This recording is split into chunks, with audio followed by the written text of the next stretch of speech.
Assalamualaikum warahmatullahi wabarakatuh. Perkenalkan, nama saya Muhammad Hafiz Wadi Putra dari kelas TM 2024G dengan NIM 24050754187. Jadi di sini saya akan mempresentasikan sekaligus mempraktikkan prosedur apa saja yang dibutuhkan ketika melaksanakan praktek ini. Judul dari praktek ini adalah induksi elektromagnet dan elektromagnet. Jadi yang pertama, tujuan dari praktikum ini, yang pertama itu mengetahui GGL dapat terinduksi oleh induksi elektromagnetik.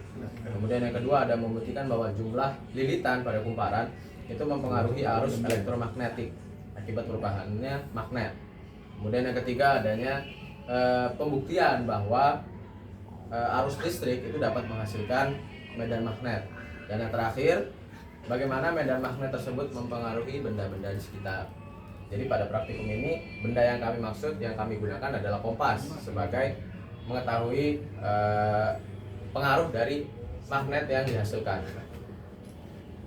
Baik, kemudian yang kami butuhkan pada pada praktikum ini adalah kumparan-kumparan atau lilitan yang telah kami lilit secara mandiri, ya, yang dimana yang kami gunakan adalah pipa dan tembaga. Jadi pada praktikum ini kami menggunakan 3 variabel yang berbeda dengan diameter yang berbeda juga. Jadi ada 70 lilitan dengan diameter tembaga 0,4 mm. Kemudian ada 100 lilitan dengan diameter tembaga 0,5 mm, dan yang terakhir ada 20 lilitan dengan diameter tembaga 2 mm. Nah, alat yang kami butuhkan yang pertama adanya galvanometer untuk mengukur arus kecil yang dihasilkan dengan satuan ampere. Kemudian ada medan magnet. Kemudian ada baterai sebagai nanti arus listrik yang dihasilkan, medan magnet yang dihasilkan dari arus listrik. Nah, yang pertama ada uji induksi elektromagnetik. Jadi yang kami gunakan yang tadi ya, variabel yang pertama ada 70 lilitan dengan 0,4 mm diameter tembaganya. Nah, caranya adalah dengan mengkaitkan kabel buaya pada galvanometer terhadap ke ujung setiap tembaganya pada kumparan tersebut. Nah, setelah itu medan magnet tersebut dimasukkan ke dalam lubang yang telah diliti tadi. Nah, pada praktikum ini kami menggunakan 3 cara. Jadi ada yang diam, kemudian ada yang pelan, kemudian ada yang kencang juga. Nah, langsung ke hasil pembahasan.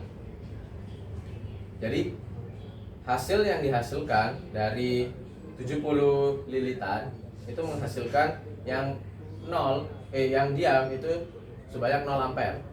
Kemudian yang kencang ketika dimasukkan akan pelannya seperti ini. Itu menghasilkan 40 ampere. Ketika kencang itu menghasilkan 50 ampere GGL induksinya. Nah, kemudian selanjutnya saya menggunakan 100 lilitan.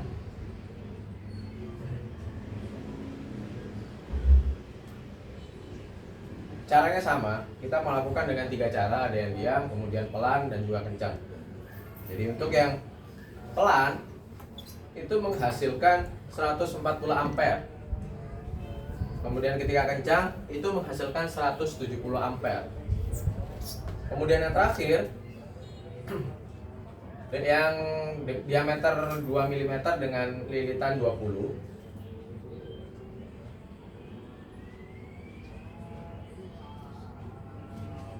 Di sini dalam praktek yang saya lakukan itu menghasilkan sebesar ketika pelan itu menghasilkan GGL sebanyak 10 ampere.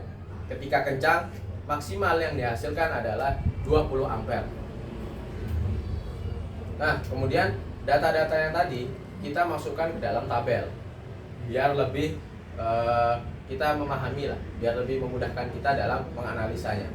Nah, dalam praktikum ini ternyata didapatkannya kesimpulan bahwa semakin banyak lilitan yang dihasilkan atau yang dilakukan, maka arus GGL yang dihasilkan juga semakin tinggi.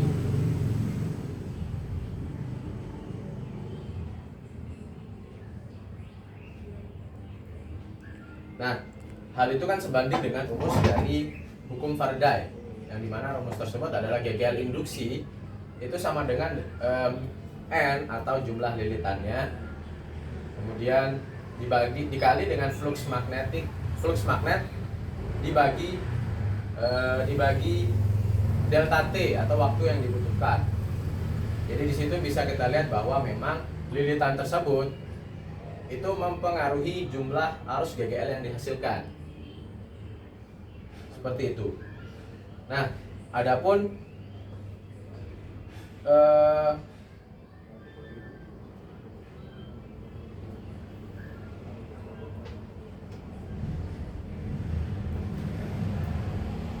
pengaruh diameternya, karena kan tadi kita memvariasi dari setiap diameter kumparan.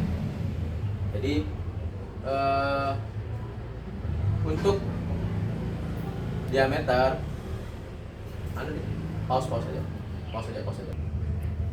Nah, pengaruh diameter pada ini ternyata tidak secara eksplisit mempengaruhi arus GGL induksinya, akan tetapi itu mempengaruhi hambatannya. Jadi kawat dengan diameter lebih kecil itu memiliki luas penampang yang lebih sempit, sehingga hambatannya menjadi lebih besar. Nah, hambatan ini yang akan mempengaruhi arus listrik yang mengalir akibat GGL tadi. Karena sesuai dengan hukum Ohm, ya kan, arus itu berbanding terbalik dengan resistensi atau hambatan. Jadi seperti itu. Yang kemudian untuk pasti. Nah, kemudian sekarang percobaan tentang elektromagnet. Jadi kumparan yang kita punya tadi itu kita sambungkan dengan baterai sebesar 1,5 volt. Jadi sini kita tempelkan di ujungnya, ujung ke ujung. Kemudian kompasnya dipastikan sudah lurus dengan garis hijaunya, garis kuningnya. Sehingga nanti ketika didekatkan akan berpindah kompasnya dari garis hijau tersebut, garis kuning tersebut. Nah, ini dia nanti yang akan kita ukur berapa derajat perpindahannya. Nah, dari 70 kumparan tadi atau 70 lilitan tadi itu menghasilkan sudut sebesar 40 derajat. Kemudian yang 100 lilitan itu menghasilkan 70 derajat perpindahannya. Dan yang terakhir tadi dari 20 lilitan itu menghasilkan 110 derajat. Pause. Nah, dari hasil praktikum elektromagnet tadi itu dalam praktikum kami itu menghasilkan bahwa pengamatan elektromagnetik tersebut itu menunjukkan bahwa diameter dari setiap kumparan itu memang mempengaruhi arah gerak dari kompas tersebut, sudutnya. Nah, ternyata setelah ditelik kembali, ternyata hal tersebut dipengaruhi karena diameter yang tadi yang saya sudah jelaskan, bahwa diameter itu kan tadi berpengaruh terhadap resistensinya atau hambatan dari kawatnya. Sehingga kawat dengan diameter yang besar itu memiliki luas penampang yang lebih besar juga, sehingga hambatannya sangat-sangat kecil. Ya, dengan hambatan yang lebih rendah, arus listrik yang mengalir pada kawat akan menjadi lebih besar juga jika sumber tegangannya tetap. Karena ini kita menggunakan baterai dengan 1,5, jadi dia tegangannya tetap. Sehingga memang benar ternyata yang lebih mempengaruhi ketika elektromagnet atau sudut yang bergerak, magnetnya yang mempengaruhi itu yang 20 lilitan dengan diameter kawat 2 mm. Alasannya tadi karena diameter kawat itu berpengaruh dengan hambatannya. Jadi semakin kecil hambatannya, semakin besar kawat, semakin besar diameternya, maka hambatan yang dihasilkan juga semakin kecil, sehingga arus listriknya lebih besar yang melalui GGL-nya tersebut. Pause deh. Nah, adapun juga dalam analisis kesalahan kami, jadi yang pertama adalah ketidakteraturan dalam percepatan gerakan magnetnya. Jadi tadi kecepatan kami dengan kecepatan pelan, kemudian dengan kecepatan cepat, itu tidak teratur ya.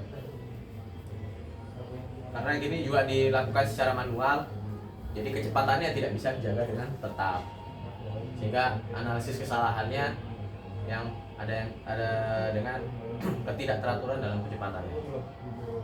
Pause. Kesimpulan dari praktikum ini adalah bahwasanya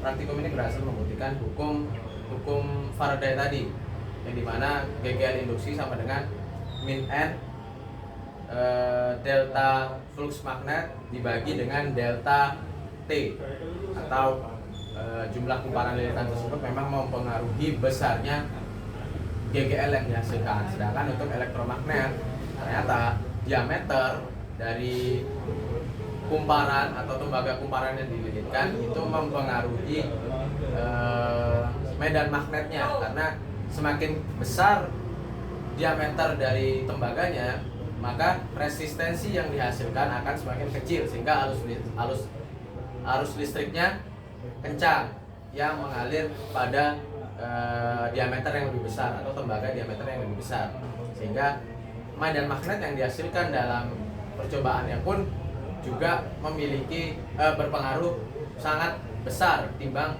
yang diameternya kecil walaupun lilitannya banyak.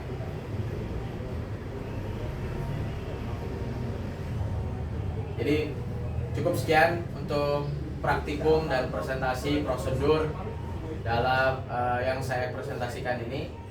Jadi kurang lebihnya mohon maaf. Wabillahi taufiq wal hidayah. Wassalamualaikum warahmatullahi wabarakatuh.